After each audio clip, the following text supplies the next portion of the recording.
Então, já estamos gravando, né? E vamos, então, começar, né? A paz do Senhor, mais uma vez. Nós estamos juntos aqui novamente, né? Para falar sobre tecnologia da informação e comunicação nas igrejas, os desafios e as oportunidades que nós vamos encontrar, né?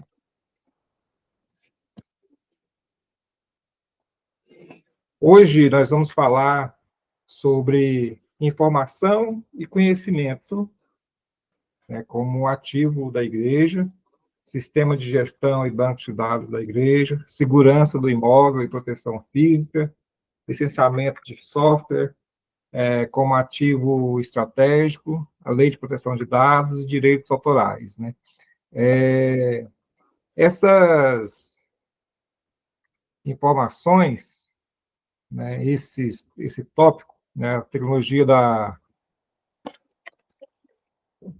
Parece que eu mudei a tela aqui, parece que não mudou aí, mudou? Mudou não, né? Não, aqui não está saindo só o professor, só o P do professor, meu. Ah, certo, Uhum. deixa eu ver aqui.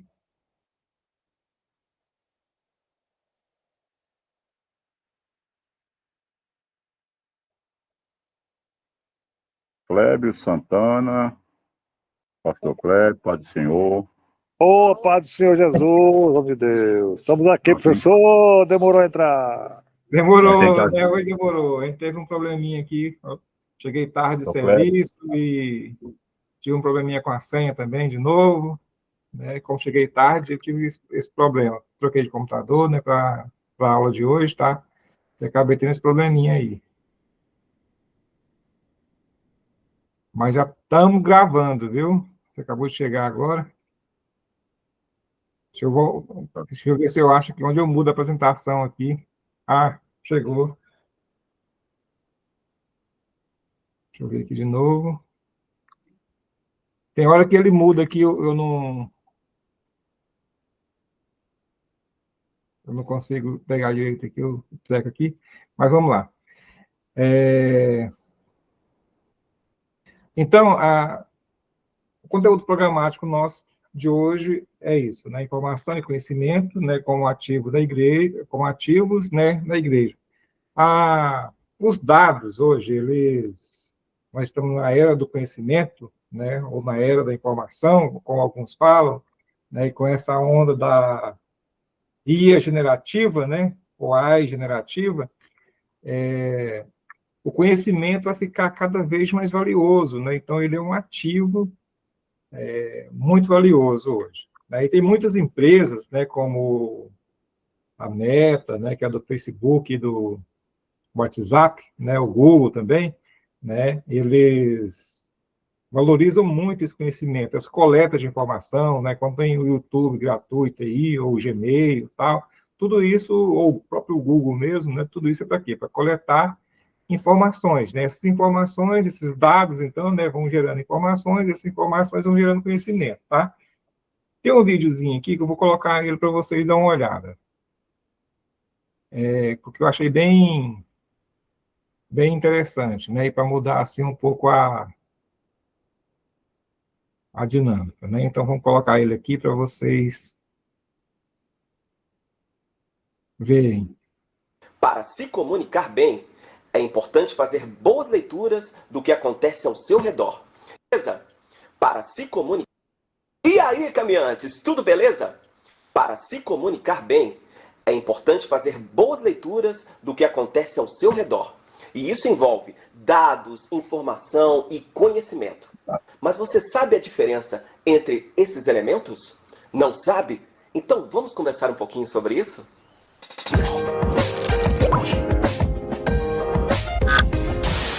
Saudações, caminhantes! Eu sou Prosa Júnior e você está no Caminhos da Linguagem. Dados são fundamentais para que a gente possa conhecer melhor o mundo. Mas afinal de contas, o que é um dado? Dado é um valor atribuído a alguma coisa. Então, se temos uma bola de basquete, temos o primeiro dado, que é sobre a sua função. Em seguida, temos a cor, característica de uma bola de basquete. Temos ainda outros dados, como o tamanho, o tempo de uso e assim por diante. Nós temos vários tipos de dados. Temos os dados qualitativos, que se referem à qualidade de algo, como cores, textura, entrevistas, dentre outros. E os dados quantitativos, que se referem a números, como o tamanho de algo, o número de vezes que algo ocorre e muito mais. Existem outros tipos de dados, mas na realidade, um dado não vale nada quando analisado sozinho. Dados precisam estar dentro de um contexto para que levem à compreensão de um fenômeno ou de um objeto. Deste modo, os dados precisam ser processados para que levem a um entendimento. E é aí que entra a informação.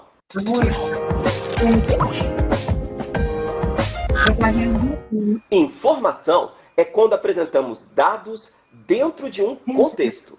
Então, informação nada mais é do que uma estruturação e organização de dados para a transmissão. As informações servem para vários propósitos, como, por exemplo, nortear alguém sobre algo ou simplesmente te atualizar sobre algum assunto. Quando temos um conjunto de informações úteis, chegamos ao conhecimento sobre algo. O conhecimento é obtido através de informações que chegam por meio de aprendizados e experiência. Com o conhecimento, é possível compreender conceitos, teorias e sistemas, tanto sociológicos, econômicos, políticos e muito mais. Podemos dizer que o conhecimento é quando a informação é aplicada, gerando a noção que temos sobre alguma coisa. E aí, gostou de saber um pouco sobre informação, dados, conhecimento?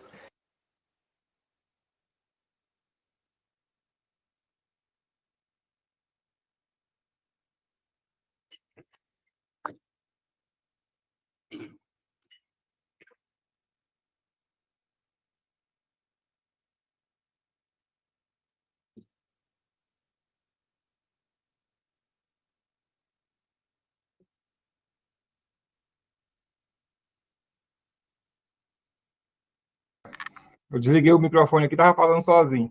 Né? Então, esse videozinho só para mostrar um pouco, né, o que é o dado, conhecimento ou a informação. Né? Na apostila, nossa, eu coloquei também sobre a sabedoria. Né? Quando você pega o dado organizado lá, transformou em informação, ele vai gerar um conhecimento que posteriormente vai gerar uma sabedoria. Né? Chegou um carro aqui perto.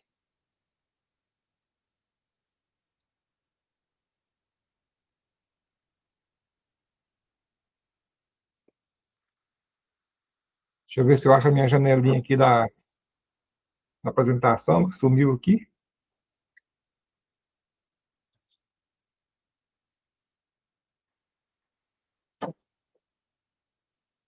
Achei. Beleza, né? Então, quando a gente pega do âmbito da igreja, nós vamos ter vários dados lá, né? Vamos supor, o número de membros, né? Dias de culto, o que mais? Idade, né? Então, se você tem um cadastro desses membros, ou se você tem um sistema de gestão na sua igreja, né, você vai ter essas informações, ter esses dados coletados, né, que vai ter informação para você, e que esses dados, então, poderá gerar, então, um conhecimento. E esse conhecimento, então, ele vai gerar a sabedoria, né, que é um conhecimento que vai ser aplicado, né, com diversos finalidades, né? Então, quando você faz, por exemplo, o TCC lá, né, que você pegou, fez uma pesquisa bibliográfica lá para resolver um problema, você está usando, então, aqui, esses dados, esse conhecimento, para gerar uma sabedoria que vai resolver, então, um problema, né? Então, hoje, os dados, né, eles são um ativo, e ele, né, é um ativo que a gente fala assim, é tipo um bem, né, dentro da igreja, para você mesmo, né? Por isso que tem muitos hackers, né, e pessoas especializadas aí que estão buscando, né, sequestrar esses dados, estão querendo usar esses dados de forma incorreta, né? Então, hoje, o bandido lá, né, o ladrão, o hacker, ele está pegando, né, buscando esses dados. Né? Se vocês acompanharam recentemente, aí há um mês atrás, 2 meses atrás, aí no máximo, né, os hackers deram lá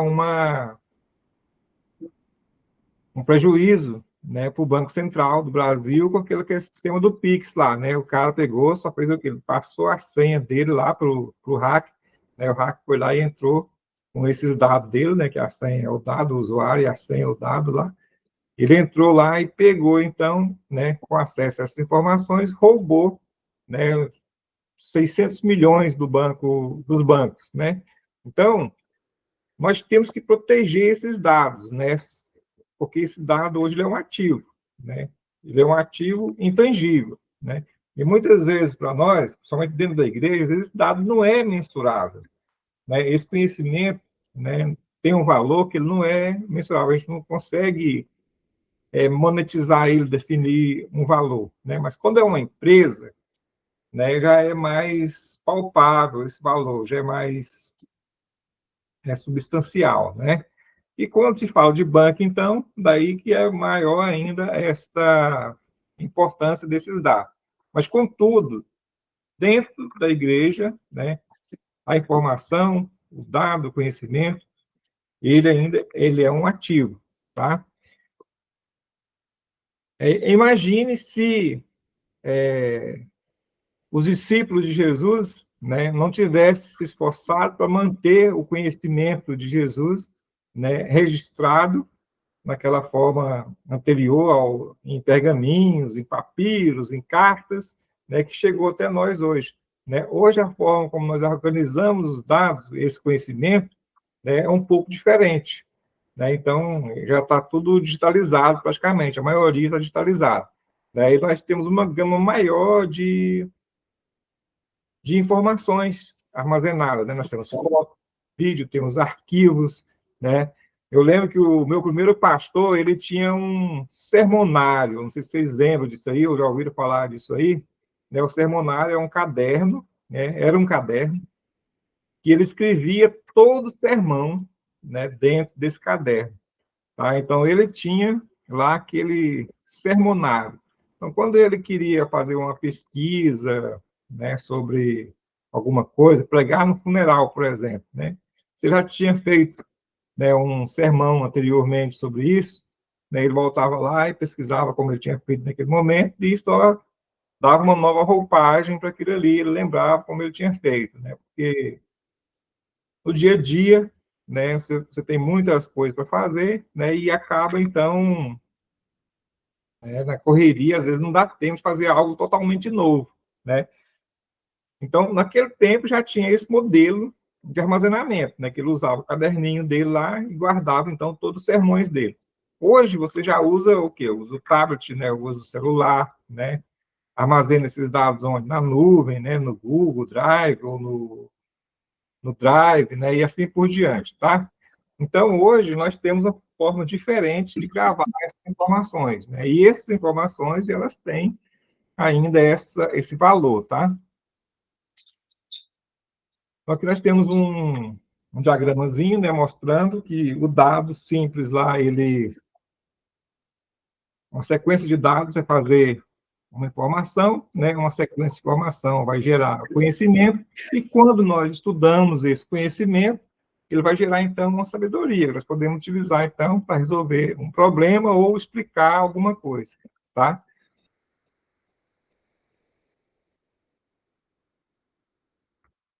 A igreja, né, o papel da igreja,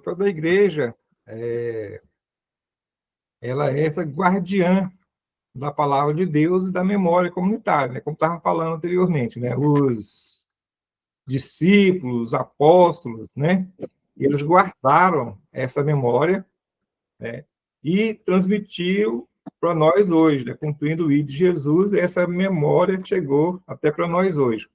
Né? Então, os discípulos guardavam essas memórias, guardou esse conhecimento e foi transmitindo, né, de geração em geração, até que chegou a nós.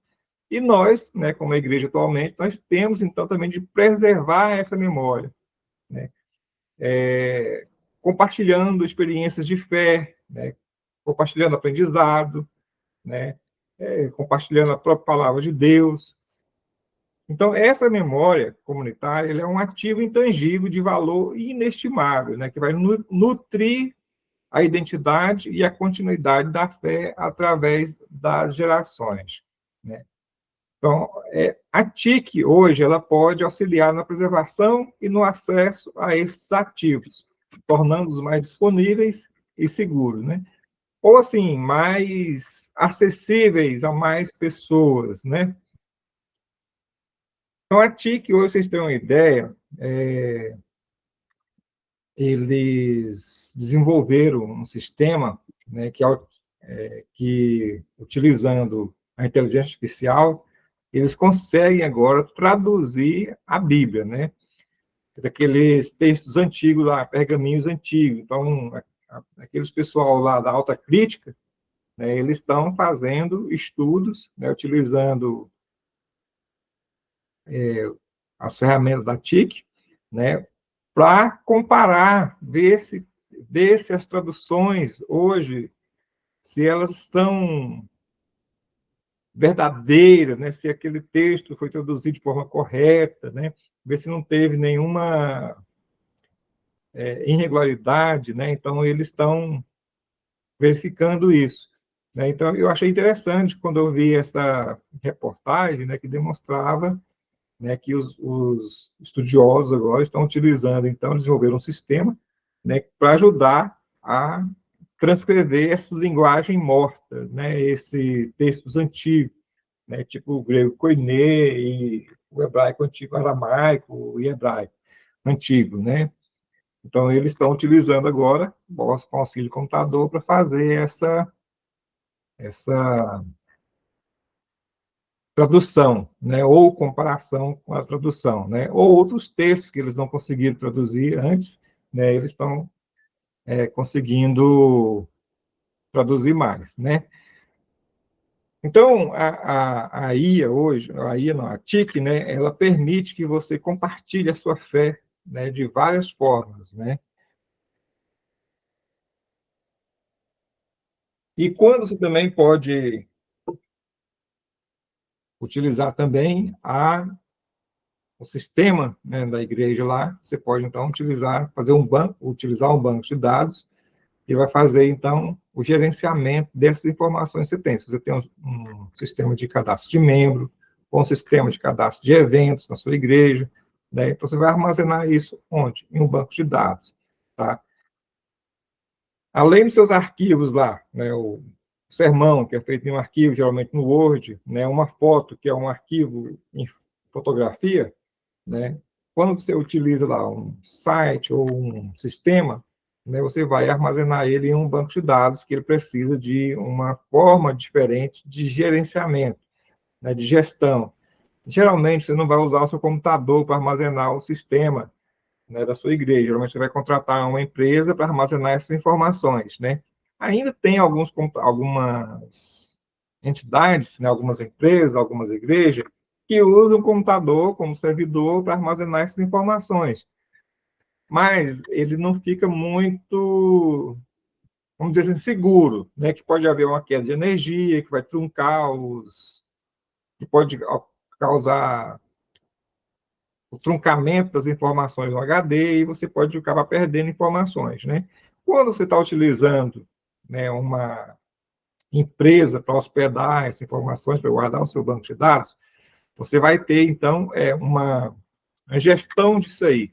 Você vai ter vários backups disso aí, várias versões desse backup de forma automática. Então, se tiver algum problema, você só restaura esse backup lá, né? De repente, até mesmo um erro seu mesmo que você fez, na hora que está inserindo informação lá, um erro do usuário, você vai, então, pegar, né, o backup e vai restaurar ele, né, de forma anterior, tá bom? Então, nós precisamos fazer uma gestão, né, desses bancos de dados, né, desse conhecimento, né? Nós precisamos valorizar isso, né? Porque é um valor imensurável, a gente não tem esse valor, né? A gente não tem como, muitas vezes, quantificar quanto que vale essas informações da igreja, tá? Mas dependendo do momento, dependendo da característica que está sendo utilizado esse banco de dados, aí essa informação da igreja, ele vai gerar, então, um conhecimento que vai ter um valor, tá bom? Então, o banco de dados, ele pode servir para manter dados de contato dos membros, né? Manter um histórico dos membros lá, ou de cada dom que o membro tem lá, né? Ou necessidades pastorais, né? Então, cada ferramenta de gestão, ela vai ter uma característica, né? Também nós podemos ter o controle financeiro e patrimonial, né? Os impostos que você paga do prédio, IPTU, as coisas assim, o controle dos seus bens patrimoniais, né? Do bem patrimonial móvel, vamos dizer assim, né? Que é a caixa de som, microfone e tal. Porque as instituições, né? Elas estão precisando, né? Não sei se o Eric está aí, não sei se a igreja está sendo cobrada para apresentar, então, esse histórico dos bens patrimoniais, né? Mas, se não está apresentando ainda, daqui a uns dias vai cobrar isso, tá? Então, toda empresa, associação, sem fins lucrativos, né? Os órgãos governamentais, eles estão pegando pesado sobre isso aí, né? Então, você precisa apresentar ali o cadastro dos seus bens patrimoniais, quanto tempo que ele tem de uso, por exemplo, a mesa lá, né? Quanto tempo que está de uso, qual foi a vida útil dele, já expirou a vida útil dele, né? Então, você precisa apresentar tudo isso, tá? Então, eu não sei se já está cobrando das igrejas, né? Mas está apertando, né? Eles estão querendo ter um controle total, né, sobre essas informações, tá? Isso estou falando dos órgãos governamentais, né? Quando você vai fazer ali a declaração de imposto anual da sua igreja, né? Tem que fazer essa declaração também de cadastro patrimonial, né? Aí você pode ter o controle financeiro lá, que tem registro de dízimo, de ofertas, despesas, né, que você tem lá, material de limpeza e coisa assim, né, energia. Então, você vai armazenando essas informações para quê? Para ter uma transparência e prestação de contas, tá? Porque, então, qualquer membro, ele pode solicitar a qualquer momento, né, essa transparência dessas informações, tá? Pode falar, Eric. Jair, passeou, meus irmãos. É só complementar. A Receita Federal já tem o total controle de toda a questão financeira e patrimonial da igreja. Tá? Tem muitas obrigações que ela tem que cumprir. Era só essa participação. Tá. Eric, hoje, assim, tem que prestar essa informação só anual mesmo, ou como é que é? É o SPED contábil, né?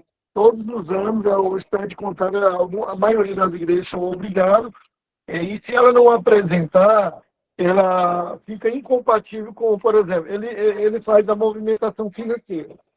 Aí os bancos informam que a igreja teve movimentação financeira, só que a igreja, ela, por sua vez, ela não declara que teve movimentação. Então, isso cai na malha fina.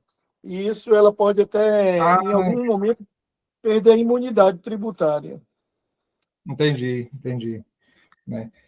E eu estava observando, eu não sei se cabe aqui, por exemplo, quando você faz uma assinatura de um Google, por exemplo, né, do Google Drive, por exemplo, aí, né, desse pacote do Google aí, né? Se faz uma assinatura anual, ele entra como bem intangível, né? Eu posso cadastrar ele como bem intangível. E se eu faço ele mensalmente, ele é como uma despesa, né? Se eu registrar ele como um bem, eu tenho uma vantagem, vamos dizer assim, perante a Receita ou não? Não, nesse caso, tanto um quanto o outro, ele continua sendo uma despesa. Porque o Google Drive, ele entra como despesa, bem de pequeno valor, né? Então, é indiferente. A igreja não tem nenhuma vantagem como é que se dá o nome? Registrar isso. Registrar. Porém, ela é obrigada a registrar todas as despesas, principalmente para prestar conta para os membros e também dar a destinação correta dos dízimos e das ofertas para a Receita Federal. Porque o que está acontecendo? Muitos e muitas pessoas estavam utilizando a igreja para literalmente lavar dinheiro. Entendi. E aí o que acontece? Agora a Receita quer saber de onde vem e para onde vai. Considerando que o texto constitucional fala sobre a imunidade tributária, ela está amplamente assegurada que é na manutenção do templo, ou seja, no culto. Fora disso, se, por exemplo, se comissionar pastor, aí já é um problema. Mas aí eu já entrei em outra área, tá? Certo, certo. Tá. Então, o que acontece? Hoje, os sistemas, né, eles estão integrados, né? Então, quando você faz uma compra, né, em nome da igreja, lá ele já vai identificar se ele é um bem patrimonial ou é um bem de consumo lá ou outra coisa, né? Então, é bom ter esse registro, né, um sistema que faça esse registro, como ele falou, já tem o SPED aí, né, eu não entendo direito dele, mas não sei se ele permite que você faça uma lista lá, olha, eu tenho tantas cadeiras, tanta mesa de som, né, tantos microfones, né, então, né, isso vai estar apertando, né, para as igrejas, né, mais e mais, tá bom?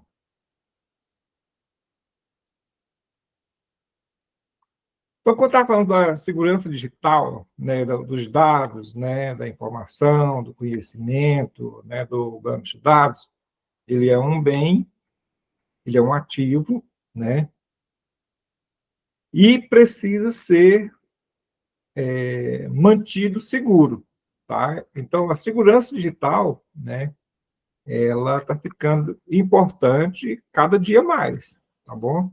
Então, nós temos que estar atento a essas coisas, né? Então, com a crescente dependência das TIC, a segurança da informação tornou-se uma preocupação primordial para as igrejas, né? Os dados, os sistemas são ativos valiosos, precisam ser protegidos. Como você vai proteger isso? Utilizando antivírus, senhas seguras, né? Autenticação, né? Multifator, boas práticas de proteção de credenciais, né? Então, nós vamos ter que estar atento, né, a essas coisas, tá? Por exemplo, o firewall, né? Escrevi errado aqui, né?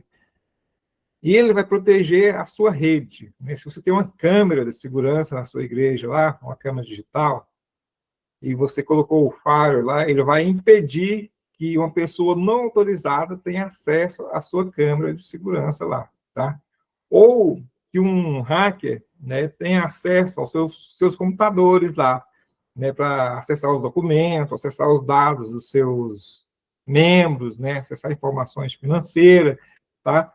Ou acessar até mesmo informações de endereço lá, informações sigilosas, tá? Então, o antivírus, os drive, né, eles vão permitindo isso, tá?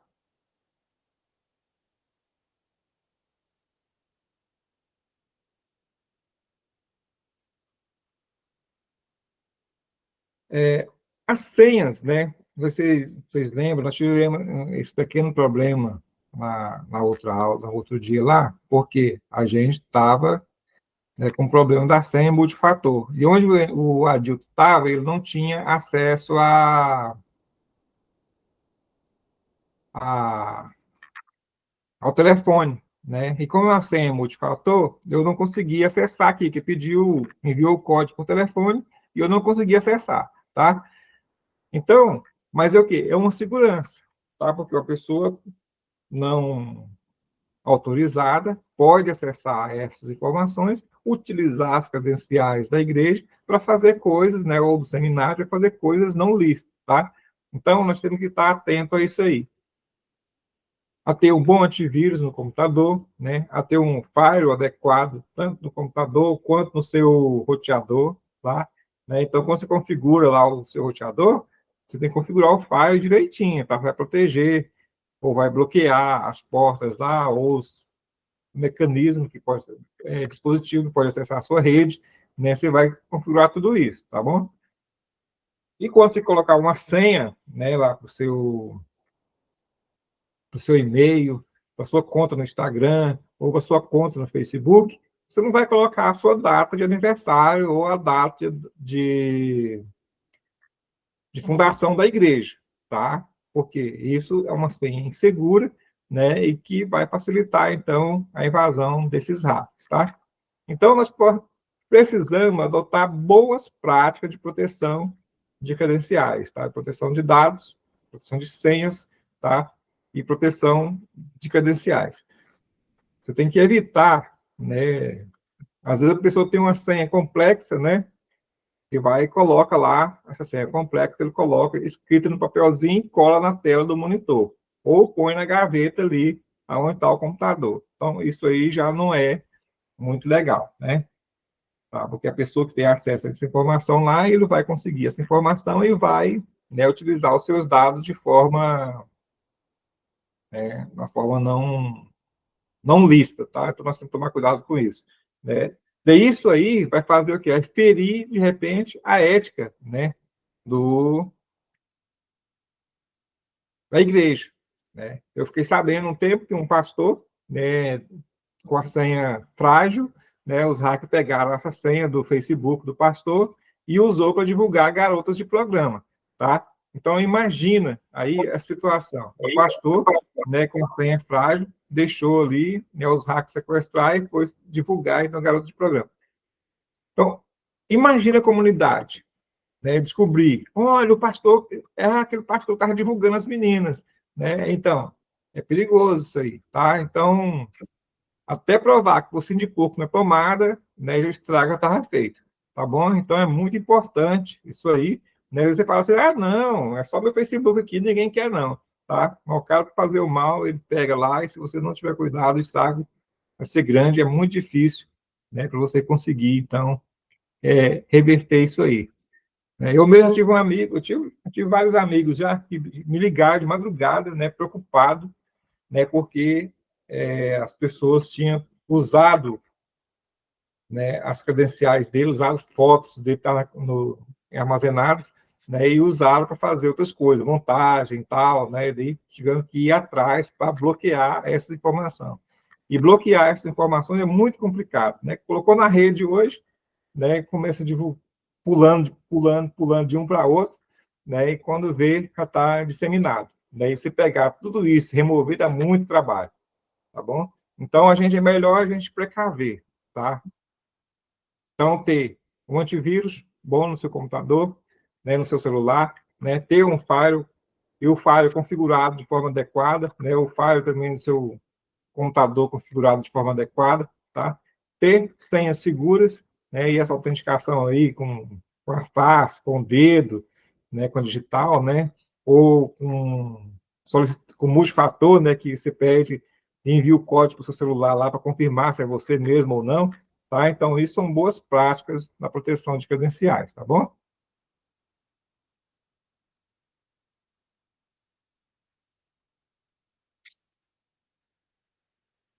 Se eu estiver falando muito rápido, tá, vocês avisem aí, tá bom? Para mim tá bom, professor. Tá bom, né? Tá no ritmo. Outra coisa também, como nós falamos da segurança digital, agora nós temos também a segurança mesmo do próprio imóvel, tá? Então, além de você ter a segurança dos seus arquivos, né, você pode usar a TIC também hoje para fazer a segurança do seu imóvel, tá? Então, com câmeras, com sensores de presença, com alarmes, controle de acesso, né? Tem alguns lugares que são mais sigilosos, você pode controlar ali para a pessoa acessar só pelo digital, né, ou pelo imagem, né? Então, ou pelo seu celular, aquele celular que tem NFC, né? Você pode acessar, configurar para acessar por NFC também, tá? Então, quando você tem essa gestão, ele permite essa gestão, você pode fazer isso, tá? Colocar uma câmera, que dessa câmera você vai, né, ver o que está acontecendo na sua igreja. Opa, eu estou em casa agora, né? Deu um alarmezinho lá, então eu vou lá dar uma olhada nisso aí, tá? Uma das coisas que você tem que fazer hoje para sua câmera lá, a proteção, para ajudar a sua câmera. Primeiro, colocar um no-break nela, né, na sua câmera e do seu roteador, né? Seu roteador com o modem lá, você tem que colocar ele no no-break, tá? Porque se tiver uma falha de energia, a câmera continua filmando, né? E o no-break também continua, e o roteador continua acessando a internet, tá? Então você vai ter acesso a essas informações em qualquer momento, tá bom? Então isso aí hoje está muito barato, muito fácil de fazer, né? Antigamente era muito caro esse tipo de tecnologia. Hoje está muito acessível, né? Já ficou barato isso e facilita muito a nossa vida, tá bom?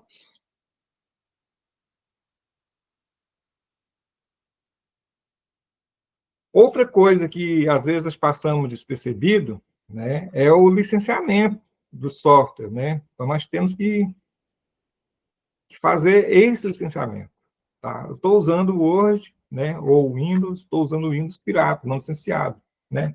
Poxa, eu tenho que pagar o Windows, eu tenho que pagar o Word, tenho que pagar, né? Para mim usar esses recursos, né, eu tenho que pagar, tá? Então, o licenciamento de software é um aspecto estratégico e ético para a igreja, né? Impactando tanto o orçamento quanto a conformidade legal, tá? Então, nós temos que estar em conformidade legal, também questão ética, né? Porque a igreja, né? Imaginem, a igreja está lá e chegar, então, a auditoria, né? A polícia lá, está fazendo pirataria, né? Então, imagina aí a sua reputação, né? Então, a questão ética, você está falando para o povo não fazer coisa errada, né? Mas está fazendo pirataria, que acaba sendo como roubo, tá? Então, nós temos que tomar cuidado com isso aí e seguir esse licenciamento desse software, tá? O Messias, pode falar, Messias. É, professor, todos os computadores, desde quando surgiu, logicamente, o pacote mais famoso que a gente usa e mais conhecido é o Windows, né? Tem o Windows, tem aquele Linux, né? Mas o E, Windows continua sempre o mais famoso.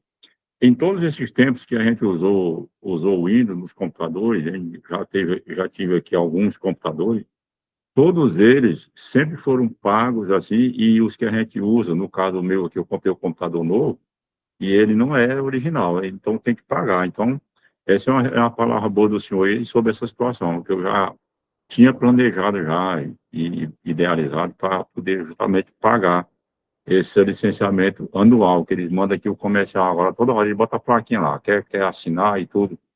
Aí eu acho interessante fazer isso aí, porque é uma colocação interessante que o senhor fez aí sobre essa questão ética, questão de você estar legal, pelo menos nas coisas mínimas, que é um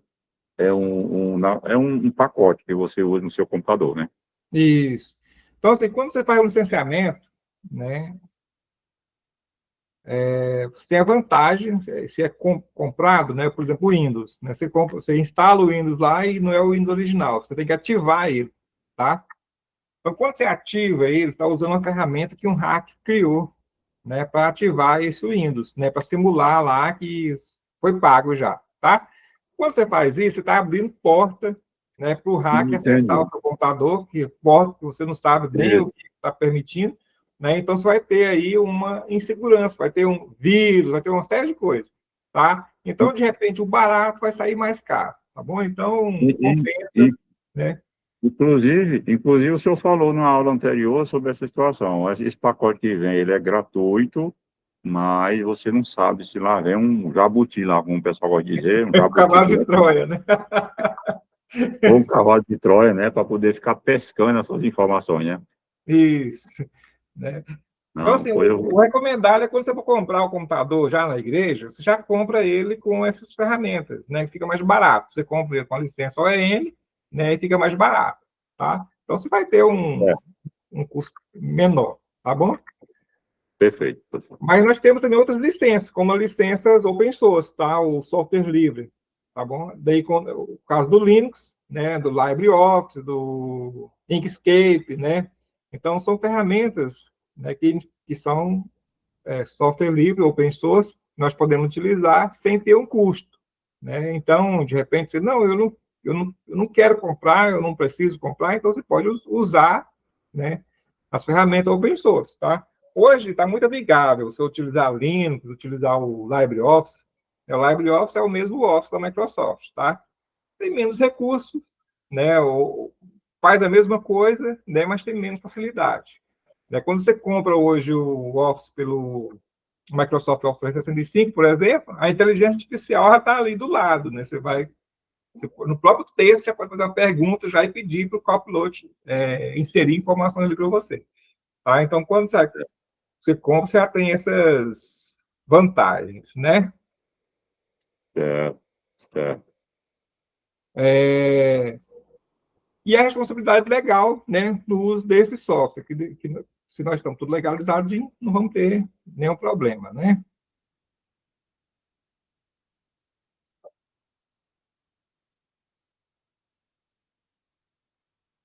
Lei de proteção de dados, né? Eu estava até vendo isso, viu a reportagem, né? Acho que foi no Jornal Anhanguera, daqui de Tocantins, se eu não me engano, foi ontem, né?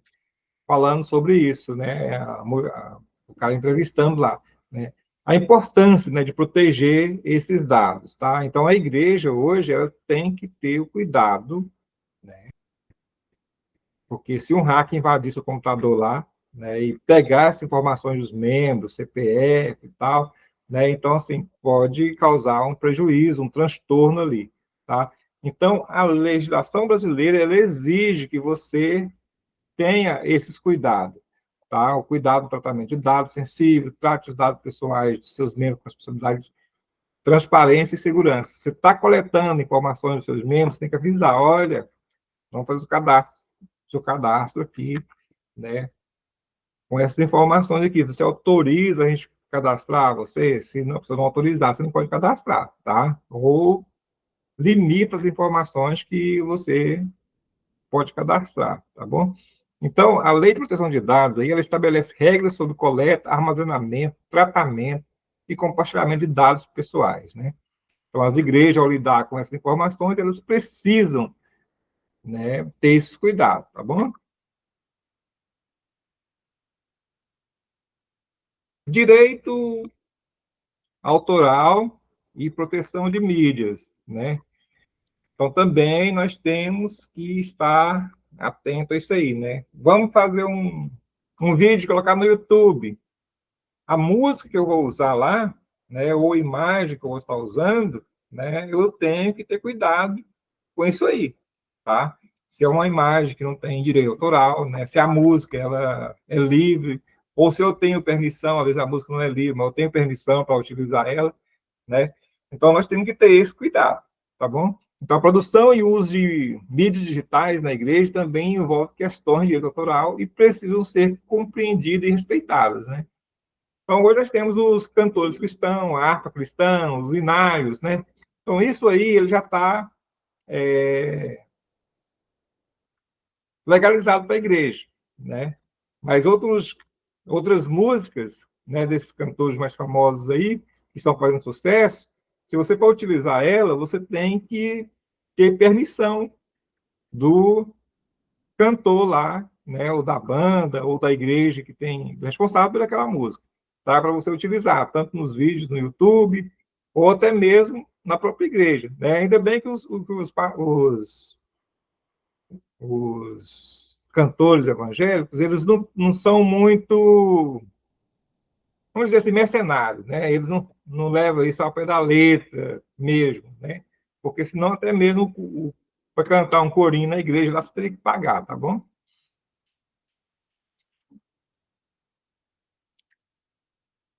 Aqui nós temos uma lista, né, dos tipos de licenças dessas imagens, né, que a gente tem lá, imagens, músicas, né, ou outras coisas de gênero, tá? Então, são as licenças que permitem o uso de obras, né, sob certa condição, geralmente atribuídas ao autor, tá? Então, tem a Creative Commons aqui.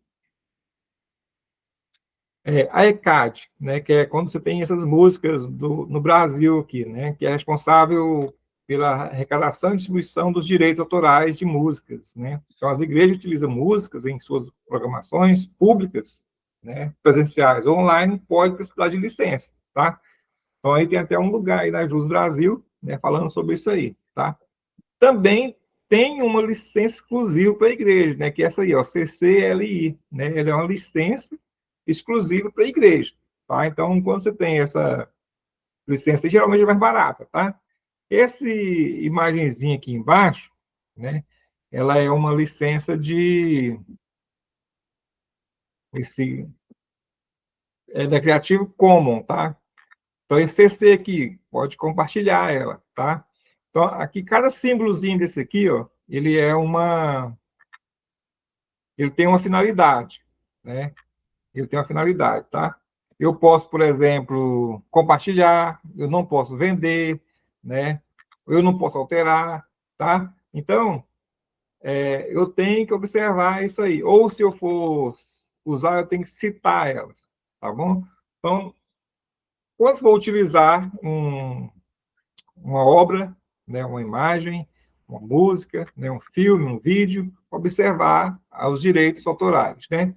Isso vai ajudar você a evitar imbróglios jurídicos, tá?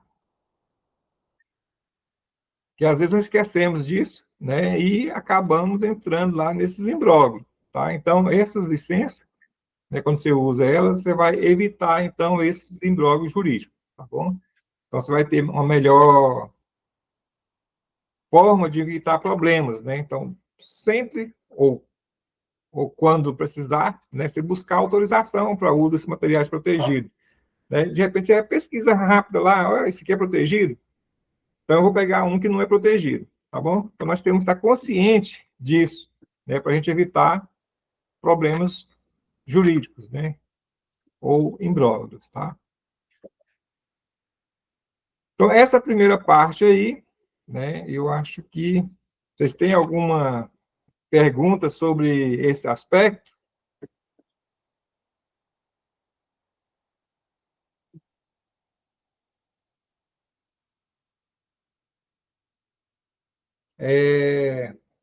Então, nós falamos sobre o dado, né, a informação como um ativo, né? Informação como um ativo, a importância da segurança na igreja, né, do segurança digital, da segurança física, né? A TIC pode ser utilizada para fazer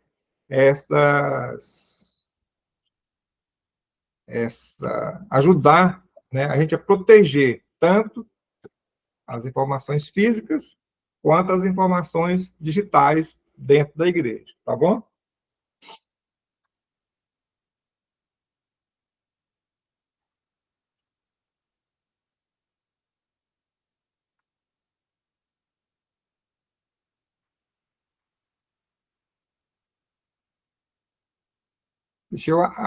Vamos tomar aguinha enquanto eu vou abrir a outra apresentação aqui, tá?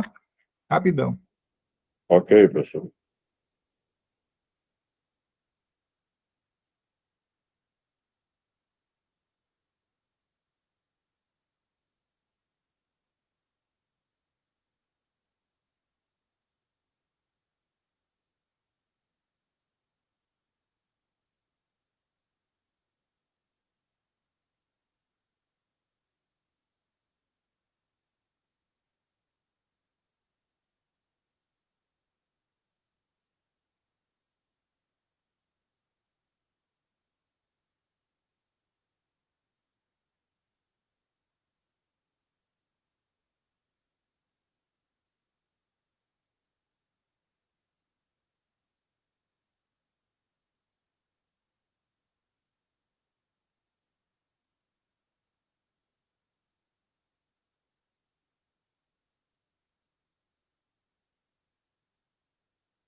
Eu tive um problema aqui com o meu microfone, daí eu tive que reiniciar, né, para apresentar, pegar o microfone de novo, viu?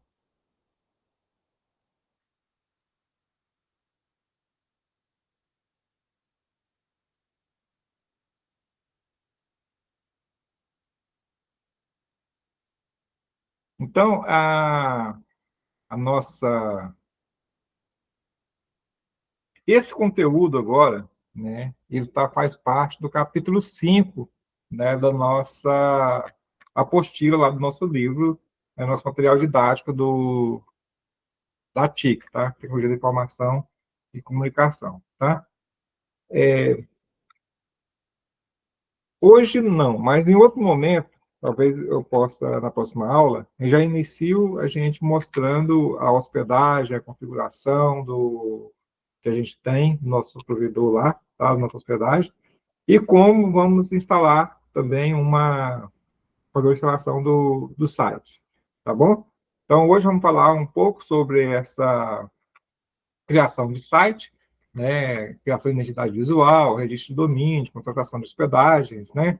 Então, vamos falar rapidamente sobre isso, e no outro momento, outra aula, nós vamos pegar e vamos fazer essa instalação, e eu vou demonstrar, né, a nossa hospedagem, vou mostrar como configurar o site desde o início, como configurar também um programa de gestão de igreja também open source, tá? Então, tanto o WordPress quanto esse outro aplicativo que vou mostrar, né, eles são open source, tá? E vou mostrar também outras ferramentas open source que ficam geralmente disponíveis na hospedagem que você está contratando, tá? E como você pegar essas informações da sua hospedagem, tá? Quando você vai contratar uma hospedagem, como você vai ver essas informações, tá bom? Então, eu vou demonstrar na outra aula, né, essas informações que nós temos, né, para que você saiba, né, o que está adquirindo, né, para que você saiba onde pegar essas informações, tá? Ou como questionar, né, o seu fornecedor lá, se é isso mesmo que você está querendo, porque de repente a gente acaba comprando gato por lebre, né? Então é muito comum nós adquirirmos alguma coisa pensando que é uma coisa e é outra coisa depois, né? E acaba não atendendo às nossas necessidades, tá bom? Então, hoje agora vamos falar sobre a criação do site, né? Para criar um site, eu preciso criar uma identidade visual, eu preciso ter um registro de domínio, eu preciso contratar uma hospedagem, tá? Para me criar esse site. Ou então você pode simplesmente falar para alguém, cria um site aí para mim, né? E hospeda para mim, eu te pagar por mês, tá? Então, ou pagar por anual. Então, tem várias empresas hoje, ou agências, né, que fazem isso. Tá? E você paga lá uma mensalidade, tá? E você já tem pronto, né? Você fala mais ou menos, mas para isso você tem que ter, no mínimo, saber o nome do domínio que você quer e a cor predominante que você quer, né? E fornecer algumas informações, mesmo que você contratar uma empresa, mas tem coisa que você precisa estar ciente antes de contratar essa empresa, tá bom? Nós vamos analisar isso agora, tá bom?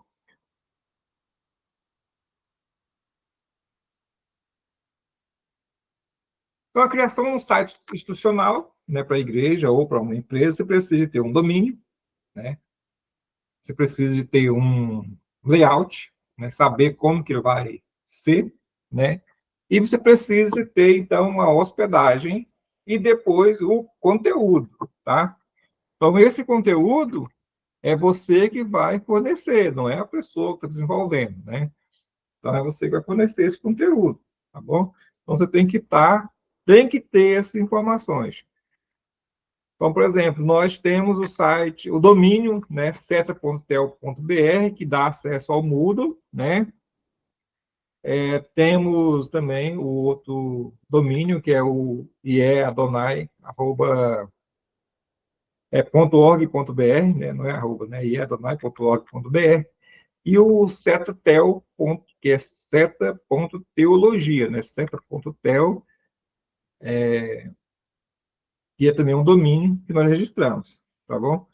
Quando você registra o seu domínio, você mesmo, você tem esse controle, né, sobre esse domínio. Ele está no seu nome, né, você paga ele anualmente lá, né, então você tem esse controle sobre ele. Tá bom? Quando você deixa para uma empresa lá, ele está no nome da outra empresa lá. Tá bom? Então, tem a vantagem e a desvantagem, né, de você ter esse registro, você mesmo fazer o registro, né, e tem também a vantagem de você contratar uma empresa que já te fornece tudo isso, tá? Então, cada pessoa, né, tem um perfil. A pessoa que quer ter um maior controle sobre isso, né, sobre suas informações, ele vai, então, criar o seu domínio, né, ele vai ter o nome dele certinho já, né, ele vai contratar uma hospedagem, daí ele pode contratar a pessoa para desenvolver o site para ele, tá? Qual a vantagem, a desvantagem? Quando você contrata uma pessoa lá, de repente você não tem acesso ao seu banco de dados, né? Você não tem acesso aos seus arquivos, ao seu conteúdo, tá? Só tem acesso àquilo que o usuário permite, aquilo que que a empresa permite que você faça, tá? Quando você contrata uma hospedagem, você tem o controle total sobre isso, tá bom? Mas, né, tem também a peculiaridade, né? Então, é como você contratar um carro, pegar um Uber para ir para o serviço e você ir de carro próprio, tá? É a mesma coisa, é similar, tá? O Uber, você chegou, cantou, chegou lá, o carro não é seu, foi embora, né? Então, você pegou o carro seu, foi lá, né? Chegou lá, então, é isso aí, tá? Você tem, mais ou menos esse aspecto, tá bom? Então, quando eu vou criar um site, né, eu tenho que ter identidade visual, né, que é as cores, né, o nome e o logotipo, né, do nosso site lá, né, porque isso é a nossa identidade, né, então eu tenho que criar essa identidade visual, tá? Então isso acaba às vezes demorando bastante tempo, você criar essa identidade, criar a logomarca, né, você cria ela esse ano, ano que vem você cria de novo, tá? Então vai modificando, porque às vezes é muito comum isso, porque às vezes ela não chegou, né, ao refinamento que você quer, né? Às vezes o artista, né, o designer, ele não conseguiu reproduzir aquilo que você tinha imaginado, né? Então é muito comum a gente ficar alterando posteriormente, tá bom? E também tem outras coisas, né, que vai envolver quando você está criando o site, né, os robôs, né, permitir que o Google tenha acesso lá para pesquisar o seu conteúdo, para monetização, para ranquear. Então, tem uma série de coisas aí, né, que quando você vai digitando o seu artigo lá, vai publicando, configurando suas tags lá, as informações, ele permite que você seja ranqueado nos mecanismos de pesquisa, tá? Então, o seu site ele vai transmitir a essência, os valores, a mensagem da instituição, né, criando reconhecimento e conexão com o público, tá?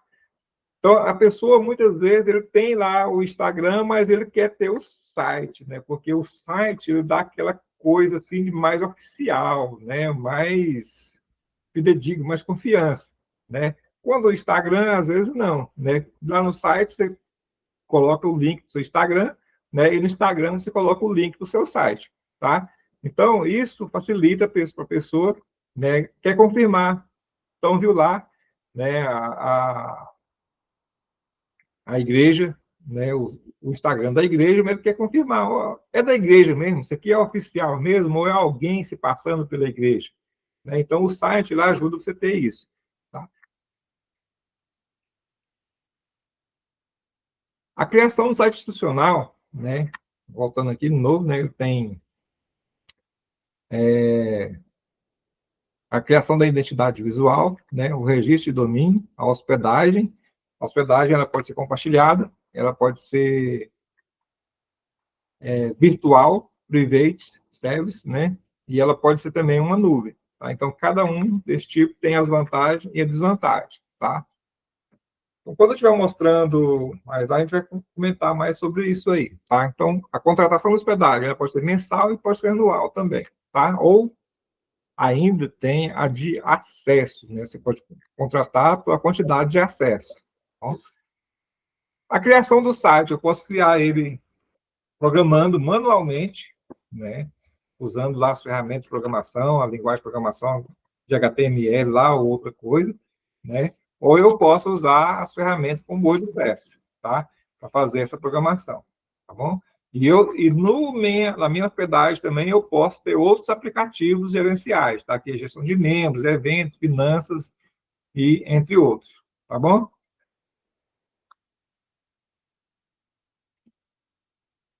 De repente, eu estou falando rápido, se você quiser perguntar, pode parar, pode perguntar, tá? Esteja à vontade, tá bom? O registro de um domínio, né? Então, eu vou registrar um domínio para a minha igreja, eu quero criar um site para a minha igreja, eu quero criar, então, um site pessoal para mim como pastor, né? Porque todo ano eu mudo de igreja, né? De congregação, não sei, né? Porque cada ministério, né, tem uma sua peculiaridade lá, a sua forma de gerir, né? Então, de repente, você é um pastor, né, e quer também ter, ou de repente você tem o site da sua igreja e quer ter o seu site pessoal também como pastor, né, que é a sua marca lá, tá bom? Então você pode registrar também como pastor, certo? Então, aqui eu coloquei 3 extensões. Quando eu vou registrar um domínio, suaigreja.org.br, ou .com, ou .igreja mesmo, né? Então, Nova Vida, .igreja, né? Então, é Igreja Nova Vida, tá? Quando eu coloco .com, igreja.com, novavida.com, eu tenho uma ideia de que é comércio, né? Que é comercial, tá? É o domínio mais fácil de registrar, mas também, ao mesmo tempo, ele tem menos credibilidade, porque a pessoa vai ter uma ideia de que, o cara é comercial, né? Até o site dele é de comércio, tá vendo? Né? Então, quando eu crio igreja mesmo, então, eu já estou mostrando ali, né, que o meu site é de igreja e que eu não estou comercializando nele, tá bom? Que nada que impede que você faça eventos lá e que monetize, beleza? Quando eu estou criando um site institucional de uma associação, por exemplo, daí eu vou usar o .org, tá? Quando eu vou usar como igreja, eu tenho que enviar os documentos, tá? E quando eu vou usar como org também, eu tenho que enviar os documentos. O .com, eu não preciso enviar documento institucional, tá? CNPJ, as coisas você não precisa enviar, tá? Eu não preciso enviar o estatuto, tá? Então, é só mesmo criar ali, colocar meu CPF e já está registrado. Mas se eu for registrar como .org ou como igreja, eu tenho que enviar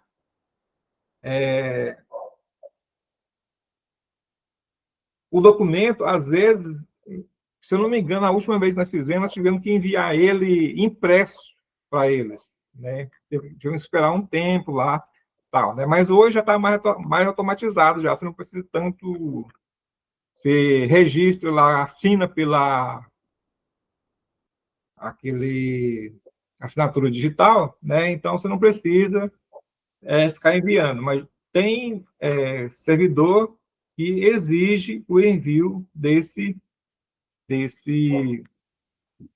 documento. Tá? Aqui no Brasil, a empresa que controla os domínios brasileiros é essa empresa aí, o registro.br, tá? É essa empresa aí que ela controla, então, todos os registros, né, todos os domínios do Brasil, tá? Então, se é .com, ela é internacional, eu posso registrar internacionalmente, tá? Mas quando é empresa brasileira mesmo, eu uso o registro BR com eles. Mesmo que o registro em um site internacional, aquele site internacional ele vai entrar em contato com o registro BR para fazer esse registro, tá ok? Então, no Brasil, para registrar um domínio, eu vou usar esse site aí, registro BR. O domínio, ele deve ser fácil de lembrar, curto, relevante e, se possível, conter o nome da igreja, né? Então, eu vou criar o domínio o mais relevante possível, que vai lembrar o mais fácil possível da nossa igreja ou da nossa associação, né? Ou do pastor, tá bom?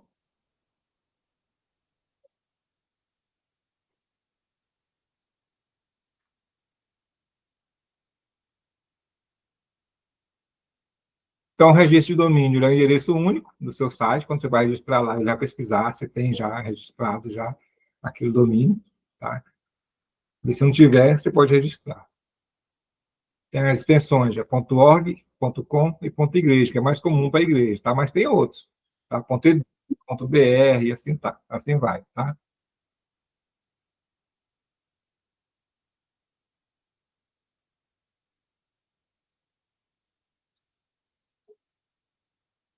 A hospedagem compartilhada, VPS e nuvem, tá?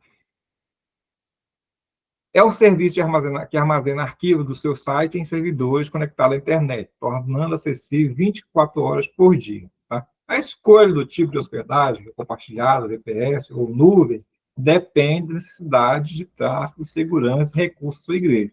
Tá? O mais barato é a compartilhada, o segundo mais barato é o VPS, tá? E o mais caro é o em nuvem. Tá? Em nuvem é um computador mesmo que você vai contratar lá, eles vão entrar em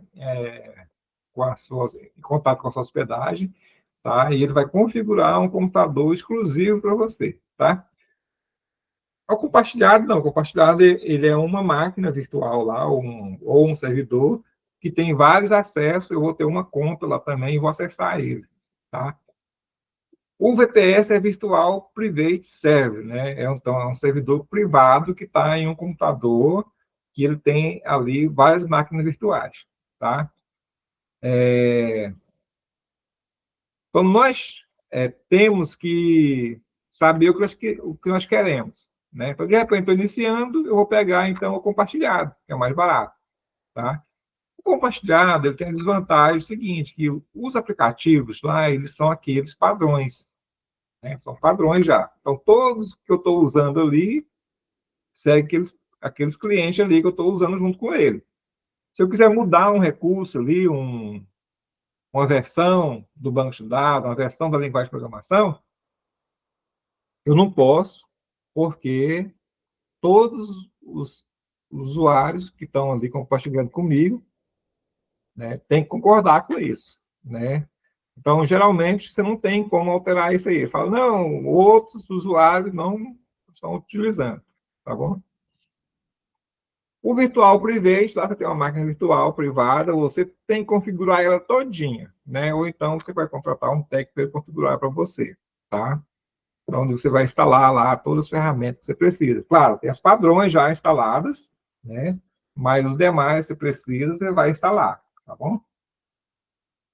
E o computador em nuvem, como eu falei para você, é um computador seu mesmo. Você vai contratar aquele computador sozinho, exclusivo seu, você vai ter acesso total a ele, tá? Você vai instalar tudo nele, o sistema operacional, né? Tudo. Você vai configurar ele do zero, né? Então, todos têm a vantagem e desvantagem, tá bom?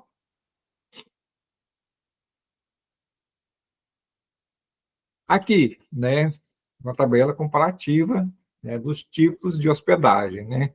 Então, característica, hospedagem compartilhada, o custo dela é baixo, o Virtual Private Server lá, ele é médio, né? E a hospedagem em nuvem é variável, né, dependendo do seu uso lá, tá? O desempenho, geralmente o compartilhado é mais limitado, né? O VPS, ele já é melhor o desempenho dele, né? E hospedagem em nuvem, geralmente, ele é excelente e escalável, tá? Então, você precisou de mais, você pede e eles vão disponibilizar mais recursos para você. A escalabilidade, né? É baixa no compartilhado, é média no Virtual Private Server lá, e é muito alto na hospedagem de nuvem, né? Controle, né? Na hospedagem compartilhada, ele é limitado. Já no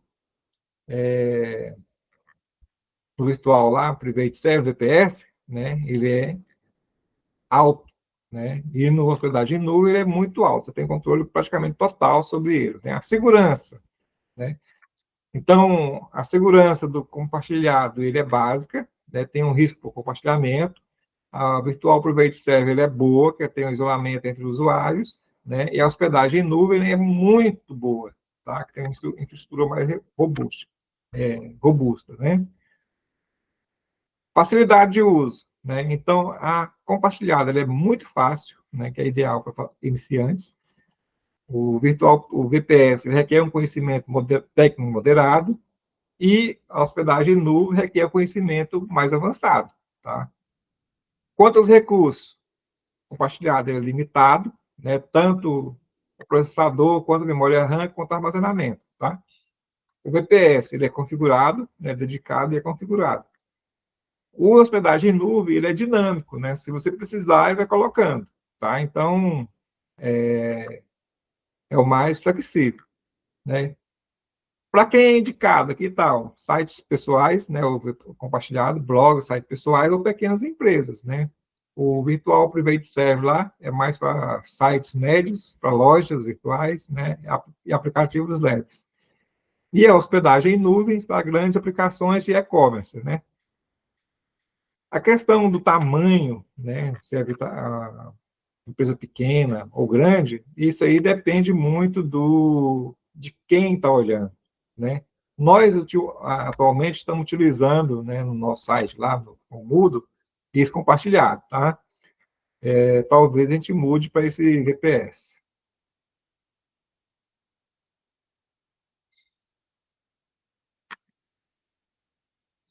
Quando você vai contratar uma hospedagem, você tem que observar os recursos que são importantes, tá? O espaço em disco, largura de banda, né, que é o tráfego, né, conexão com a internet, né, o uptime, lá, que é o tempo de disponibilidade, a localização e velocidade do servidor, a localização, a gente está falando, se é no Brasil mesmo ou se é em outro país, né? Então, nós temos que levar em consideração com a lei de proteção de dados, né? Se tiver algum problema jurídico, né, é no lugar que está o meu servidor, né, na minha localização lá. Então, por isso é recomendado que a gente coloque ele no país de origem, tá? Se possível, na própria cidade. Né? Se não for possível na cidade, use o próprio Brasil, o próprio país, tá? Então, segurança também, o suporte técnico, se tem suporte técnico 24 horas, ou se é só de noite, se é só de dia, tá? Compatibilidade com aplicações, a gente tem que ficar verificando isso aí. Gerenciamento e painel de controle, tá? Qual o painel de controle que tem? Existem vários painéis de controle, tá? O mais comum é o cPanel, né? Que é um dos melhores. Nós utilizamos atualmente o cPanel, né? A outra vez que eu contratei a hospedagem, não observei e veio um outro sistema de gerenciamento lá que era horrível de trabalhar, muito complicado, tá? Então, o cPanel, ele é bem... Então, eu, particularmente, né, me recomendar que você vá contratar uma hospedagem, primeira coisa, verifique se é cPanel, tá? Porque a cPanel já tem um monte de aplicativos compatíveis com cPanel, tá? Tipo WordPress, Moodle, Joomla e uma série de outras coisas, tá? Aplicativos de e-commerce, né? Então, tem muitos aplicativos, aplicações disponíveis, né, para o cPanel, tá? Então, eu já recomendo o cPanel. É uma das primeiras coisas que eu verifico, né? A gente vai verificar quando for contratar uma hospedagem. A segunda coisa lá, é uma hospedagem compartilhada, ou é uma VPS, ou é uma em nuvem. Geralmente, nós, com nossa capacidade técnica, né, eu recomendaria a compartilhada ou a VPS, tá? Dependendo do nosso tamanho. Então, eu acho que nós vamos estar nesse perfil de compartilhado ou VPS, quando for muito exclusivo, tá? Professor, Opa! o senhor me ajudaria com uma dúvida? Porque a gente vê muita propaganda do pessoal que oferece essa hospedagem, eles garantem, fica elogiando a VPN que eles têm, proteção e tal. E aí a gente vê outras pessoas, até artigo mesmo, científico, falando que essas VPN que o pessoal vende aí não adianta nada, não protege de nada. O que o senhor acha sobre isso? Compensa mesmo a gente comprar, pagar? Comprar VPN, você fala? Isso. Olha, às vezes compensa, depende do seu serviço, né, que você vai fazer. Você precisa de um tunelamento lá. O que a VPN faz? Ela vai mascarar, né, a sua rede, tá? Mascarar seu endereço de rede, seu IP, tá? Então, a VPN ela vai ocultar o seu IP, então ela às vezes vale, tá? O nosso caso aqui, não é a VPN, né? É a hospedagem mesmo do site lá, é o computador lá onde vai ficar hospedado do site, tá? A VPN é como eu vou acessar esse site, tá? Então, a gente não preocupa com isso não, viu? Geralmente não, tá? Mas tem alguns sites que ele disponibiliza lá a VPN. Mas o que a gente tem que observar, se ele tem o HTTPS, né? Se é o endereço seguro, tá? Que é certificado, é seguro, tá bom? Então, a questão da VPN a gente não observa muito, não. Tá ok, muito obrigado. De nada.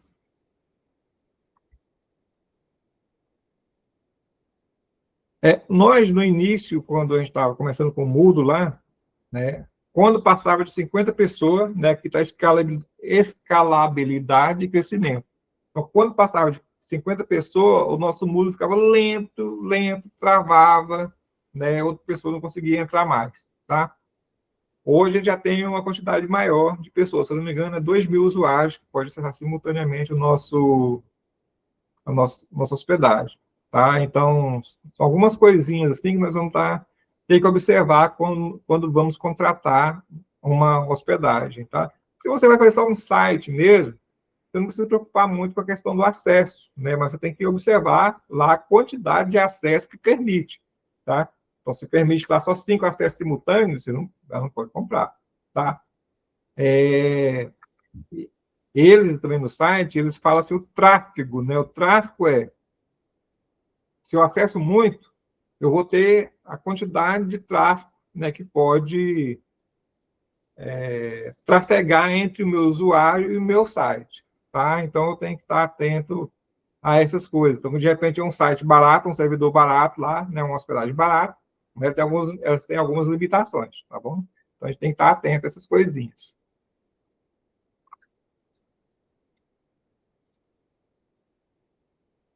A criação de site com WordPress, né, ou similar, que é um gerenciador de conteúdo, CMS, né, gerenciamento de conteúdo, Conteúdo Managed Service, né, ou Sistema Conteúdo Managed System, né. O WordPress é o mais popular, sendo uma excelente opção para a criação de sites de igreja devido à sua flexibilidade, facilitando o uso e a vasta comunidade. Tá? Tem muitas empresas que utilizam o WordPress. Tá? A vantagem do WordPress é a instalação e configuração muito fácil. Tá? Eles têm template personalizado. Né? Você pode comprar um template personalizado ou pode personalizar seu template. Tá? E os plugins, você pode ter muitos plugins, né? Os recursos que, de repente, eu quero um recurso, ou eu estou colocando lá um site da minha igreja. Né? A irmã Messias resolveu contratar, né, desenvolver um site para a igreja dele, mas ele quer também ter um curso, né, na igreja dele lá, né, um curso para líderes. Né? Ele fez o site dele e tal, em WordPress, mas ele não observou isso. Mas depois ele falou assim, rapaz, eu quero criar um curso para líderes no meu site da igreja, né, à distância. Então, você vai lá no gerenciador do WordPress lá, instala um plugin de curso e você já vai estar isso configurado no seu site lá, sem muito problema, tá? Sem muito trabalho. Tá? Então, essa é uma das vantagens que a gente está utilizando o WordPress. Tá? Você pode utilizar o WordPress com um e-commerce, né? Ou com eventos. Tá? De repente, você vai fazer um evento na sua igreja lá. Não, eu quero um plugin para gerenciar esses eventos aqui, para cobrar, né, o cadastro, né, a participação no evento. Né? Então, você pode instalar um plugin lá para fazer esse evento. Tá bom? Então, essa é uma das vantagens que eu vejo no WordPress. Não que eu vejo, né, que as pessoas veem no WordPress. Tá? É por isso que ele está sendo muito utilizado hoje. Né? Então, ele é muito fácil de instalar, né? E a personalização dele é mais difícil, né? Que as cores ali, os enfeites, né? Aquele visual ali, né? Tem muitos modelos prontos, mas de repente você quer um modelo, você vai e paga uma pessoa, né? Tem muitas pessoas freelancer, né? Que você pode contratar para fazer isso para você, ou você mesmo pode comprar um modelo pronto já personalizado, tá bom? E esse modelo que você compra, ele tem, né, as opções de você alterar a cor, personalizar, é muito flexível, tá?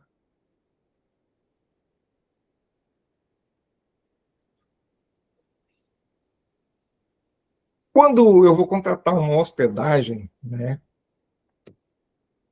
se é compartilhada, ele já vai mostrar lá que ele tem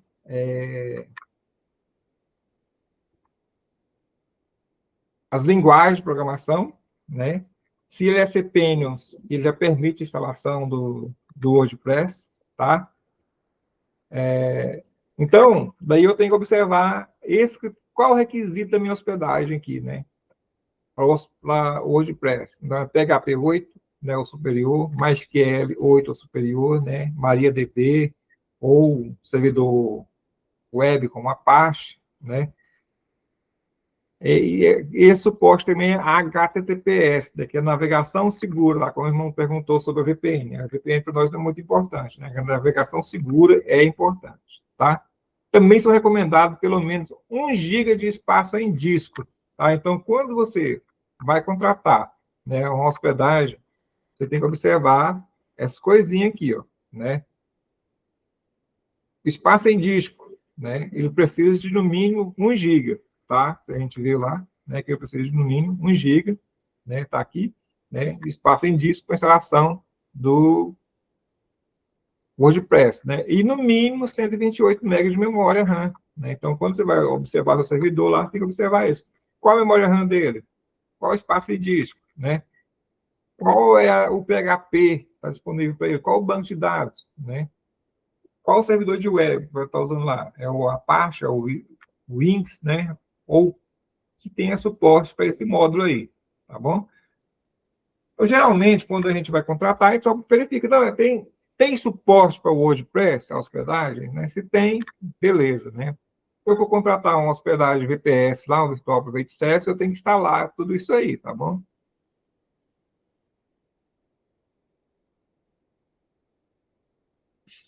A estrutura mínima de um site institucional, um site para a igreja lá, né? Então, um site institucional eficaz para a igreja deve conter uma estrutura clara, intuitiva, serviço de navegação e o acesso às informações essenciais, né? Como página inicial, né?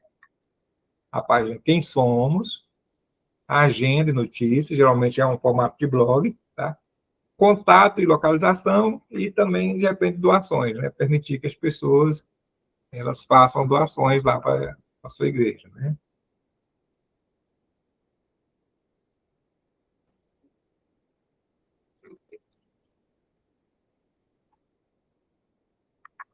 Além disso, quando você vai desenvolver um site, você tem que observar se ele vai ser acessado pelo celular, pelo computador ou pelo tablet, né? Então, geralmente, hoje, o WordPress ele já tem isso, né? Ele é um site responsivo, né? Ele se adequa, né, ao celular, ao tablet e ao computador, tá? Da mesma forma, o Moodle também, né? O Moodle também, ele se adequa, ele é responsivo também, tá? Eu posso usar ele tanto no celular quanto no computador ou no tablet, tá? Então, ele se ajusta automaticamente, né, as telas, o tamanho de tela, tá? E os backups, né, automáticos também, eu tenho que observar isso quando eu estou contratando, então, essa hospedagem lá, né, e configurando lá, tá? São aspectos fundamentais, né, aspectos fundamentais para garantir a funcionalidade, segurança e acessibilidade do site da igreja, tá? Ou da instituição, tá? Então, o que é responsividade? Né? Sempre a pessoa vai falar, o meu site é muito bom, né? O serviço é muito bom, ele vai ter uma responsividade, tá? Então, a responsividade é isso aí, né? O site, ele deve ser otimizado para ser visualizado corretamente em diferentes dispositivos, tá? Computador, celular, tablet, né? Então, ele tem que ser otimizado para isso. Tá? Hoje é fácil isso, né? Eu posso usar o WordPress, posso usar o Joomla, posso usar outras coisas, né? Outros CMS que fazem isso, né? Mas antigamente já não era tão simples assim, tá? Era muito complexo fazer um site responsivo, né? O certificado de SSL, né? Que é Security Software Layer, né? Que é segurança, tá? que é aquele site lá que tem o HTTPS. Muitas vezes, quando o seu site ele não tem esse SSL configurado, ou o HTTPS, ele vai falar que o seu site ele é um site que é suspeito, né? Então, quando você digita no Chrome lá o endereço de um site e ele não tem esse recurso no seu servidor lá, na sua hospedagem, ele vai falar assim, olha, esse site é um site suspeito, tá? Então, você tem que tomar cuidado com isso, beleza?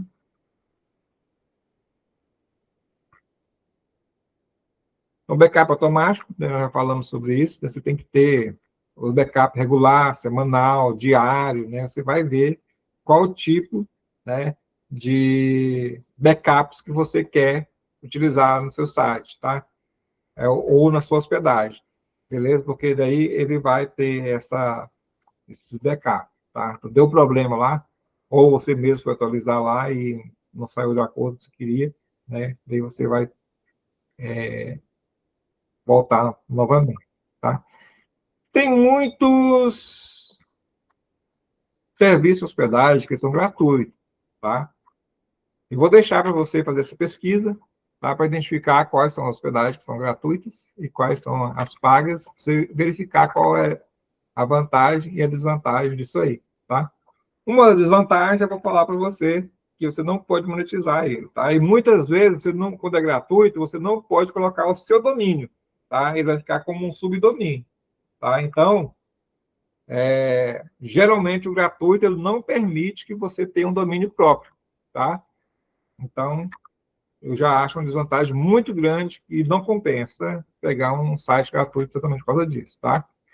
Então, mas, de repente, você vê lá alguém falando, ó, tem hospedagem gratuita aqui, e você vai verificar lá se compensa você ter isso aí, tá? E, de repente, você não tem recurso financeiro, mas se você tem recurso financeiro, não compensa, tá bom? De repente, eu estou falando rápido, tá? Vocês podem falar e sugerir, tá bom? Perguntar. Aplicativos web gerenciais, né? São gestão de membros, de eventos e finanças. Né? Existem diversas soluções de software baseado na web, que pode otimizar a gestão da igreja, né? Como sistema de gestão de membros, controle financeiro, agendamento de eventos, gerenciamento de ministérios, tá?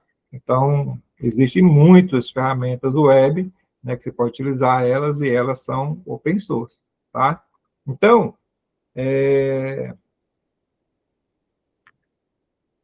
como diz o outro, ao gosto do freguês, né? Então, o freguês vai ter, né, nós, como cliente, vamos ter muitas opções. E vamos ter que fazer a pesquisa, identificar o meu perfil, né?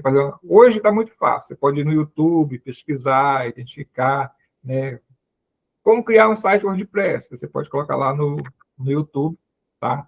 E você vai conseguir ver lá como é que faz esse site lá no WordPress, tá? Hospedagem, né? Requisito mínimo, né? De repente, o que eu passei aqui para vocês é só uma pincelada para você ter uma noção, né? Para você estar mais ou menos antenado sobre isso. Você quer pesquisar lá o que é cPanel, você vai no YouTube e coloca lá o que é cPanel, né? Como configurar o cPanel, né? Ou qual a vantagem do cPanel. Você pode colocar isso no YouTube, né? E ele vai mostrar para você. Tem muitos vídeos, né? Hoje está muito fácil, né, a gente adquirir conhecimento ou informação técnica sobre isso, tá bom? Então, informação fácil, né? Então, esse recurso que eu falei para vocês do site hoje, em WordPress, porque tem muita coisa, né, muito conteúdo na internet, né, ensinando você a configurar, ensinando você criar o template, né, ensinando a gerenciar. Então, tem muito conteúdo e facilita muito esse compartilhamento, tá? É uma das... Quando a gente vai contratar um serviço hoje, a primeira coisa que a gente verifica geralmente é isso. É fácil de aprender a usar? Porque se der algum problema, eu tenho que aprender a solucionar esse problema, tá? Outra coisa, eu tenho acesso a essa informação com facilidade, essa informação é minha, eu posso personalizar ela, o dia que eu quiser, né? Então, eu tenho essa flexibilidade, então, é uma coisa que eu observo com frequência, tá bom? É isso, né? E fazer chamada, né? O Adilto falou, fazer chamada, não posso esquecer, é uma coisa que eu acabo esquecendo. Pergunta, se você quiser perguntar, seja à vontade, pode perguntar.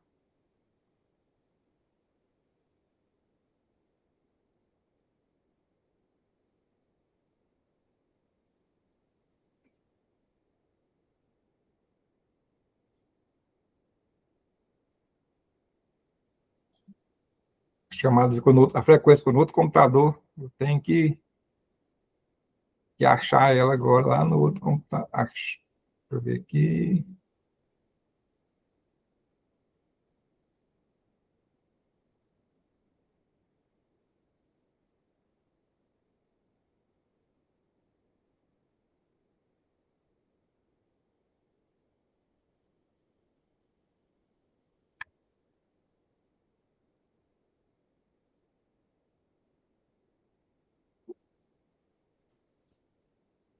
Deixa eu ver se eu coloquei no meu drive aqui.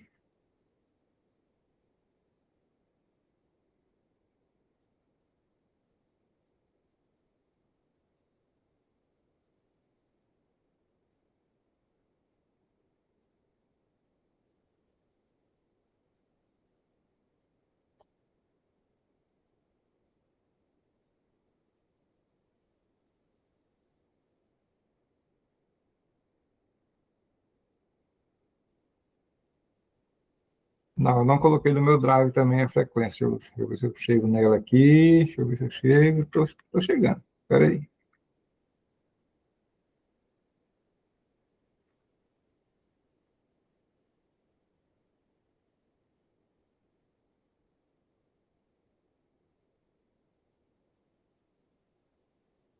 Não, não achei não. Deixa eu anotar o nome, né, de vocês que participaram aqui. Pesquisar aqui rapidão. Achei.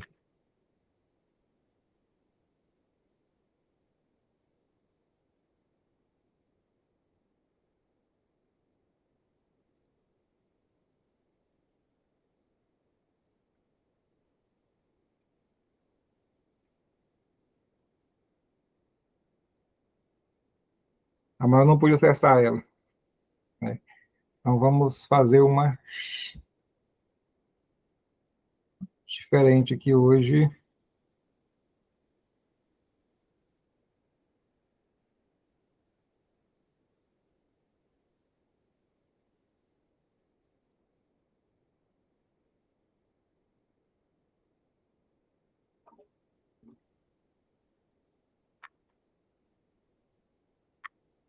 Deu uma travadinha aqui no computador. Estou apanhando ele hoje. Faz o seguinte, você coloca no chat aí, né? Estou aqui, estou presente, tá? Bem no chat, na mensagem aí. Você consegue ter acesso à mensagem aí? Consegue aí? Vamos ver se tem acesso à mensagem? A digitar aí?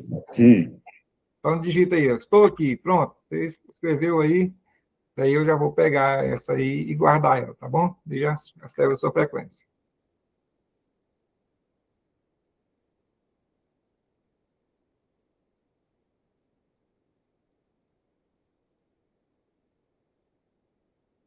Se qualquer dúvida, tá? Estejam à vontade, né, para fazer perguntas, tanto no WhatsApp aí ou no grupo, tá? Então, só lembrando, na próxima aula eu vou mostrar a configuração, tá, do servidor, né, a nossa hospedagem lá, vou mostrar a nossa hospedagem lá, a configuração dela lá, o painel de controle, né, o cPanel, tá? Então, até a próxima, fiquem com Deus, Deus abençoe, tá bom? Obrigado, professor. De nada.